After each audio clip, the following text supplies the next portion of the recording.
69% of my Claude Code API usage is in cache read. And if I wasn't on max subscription, that'd be £5,000 a month. So what exactly am I paying for there? Let's roll intro, baby.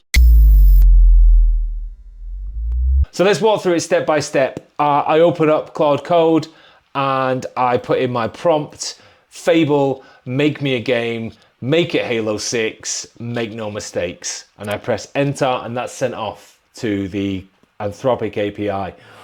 That is then tokenized. So all of those words are turned into tokens at Anthropic's end, right? That's free.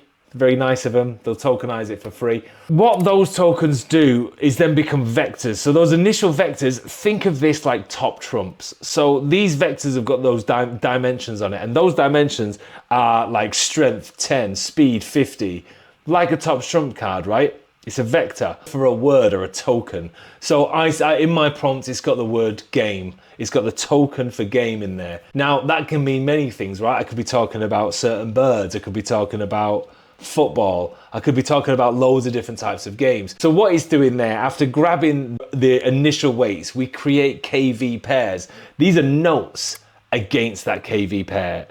What it then does is create a KV pair against it. By looking around, it gives it attention. It gossips, right? It looks around and says, okay, what is this? I know I've got the system prompt in here. So that's what the Claude Code system prompt is. It's in Claude Code. He's Stu. He's got loads of weird tools attached to this.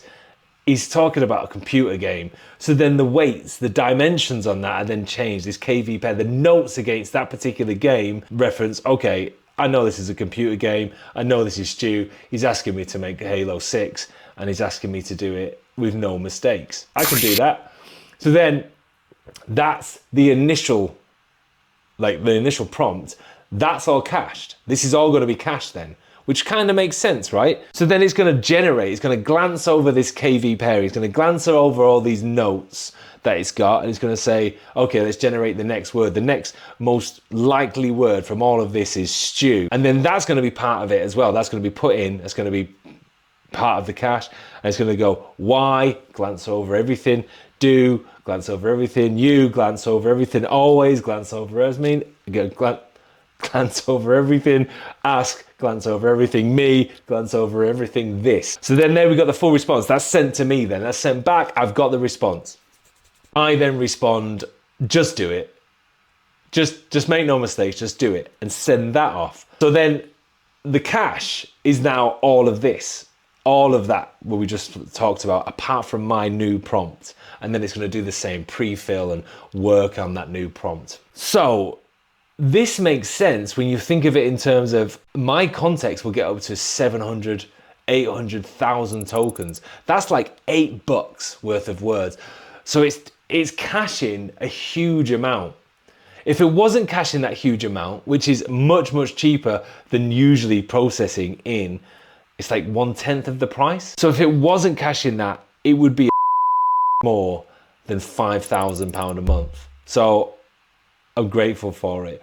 I've also need to sort my flow out. So I think looking at this, I'm going to start compacting more. I'm sending way too much every single time. Compacting isn't cheap. It uses the same model and it's a big process, right? It has to process all of that context that you're sending at it. But what you get back is like, what, 10,000 tokens, maybe less?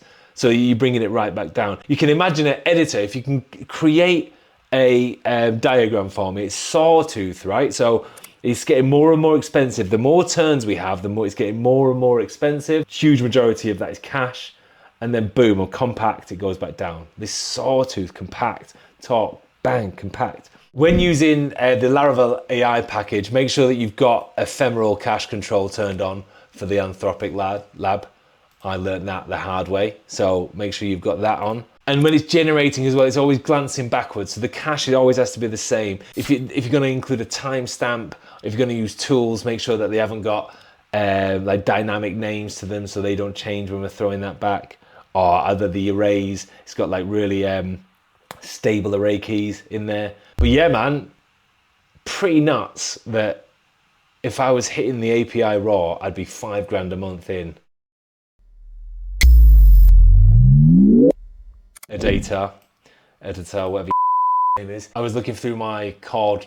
No, were you? Quick one. It was an attempt at explaining LLMs, and it was an attempt at explaining caching through the Anthropic API turned into a weird top trumps based notes LLM explanation.